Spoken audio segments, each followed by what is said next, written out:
In the remote forests of coastal Kenya, investigators have once again uncovered a chilling truth. 9 more bodies have been exhumed, believed to be victims of the same starvation cult that shocked the world in 2023, when over 400 bodies were discovered in Shakahola forest. At the center of this horror is self-proclaimed pastor Paul Mackenzie, who allegedly convinced his followers that starving themselves would deliver them faster to heaven. Even after his arrest, reports suggest Mackenzie may still be communicating with his followers from prison, fueling fears that the cult is far from dismantled. The recent graves were discovered in Kwabanzaro village, just outside Shakahola forest. According to Area Chief Musa Suma, a search team was combing through the forest when they received a tip from a local resident who noticed something strange in a nearby stream. When our officers went there, they found a human leg. Upon further search, they found more body parts and clothing, said Suma, adding that the discovery quickly led to the exhumation of several bodies.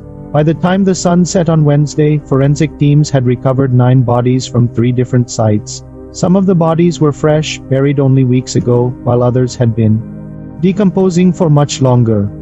In one site, disturbingly, investigators found only fragments of women's and children's clothing, with the bodies missing entirely. It's suspected many victims were starved, suffocated or otherwise silenced under extreme religious pressure. So far, authorities have exhumed over 600 bodies from the Shakahola forest.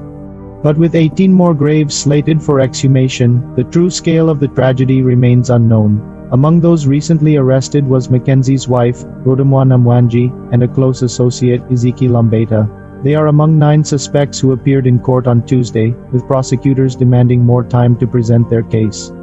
We request the court to give us more time to hold the suspects as we continue with investigations, said the prosecution, according to Kenyan media.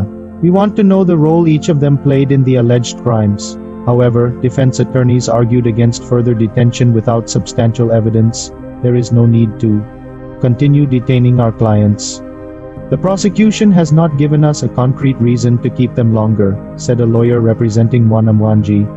In the meantime, the pastor's followers remain at large, though authorities believe many have abandoned the forest, fleeing to other parts of Kenya and even neighboring Tanzania.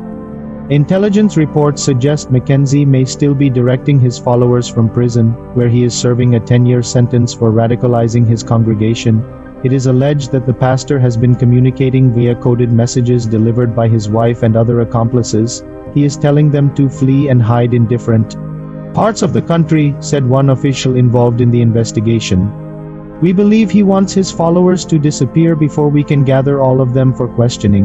The government has launched an extensive manhunt, going door to door in different neighborhoods to identify and question those who may have been involved in the cult activities. So far, several former members have come forward, sharing disturbing details about what took place inside the forest.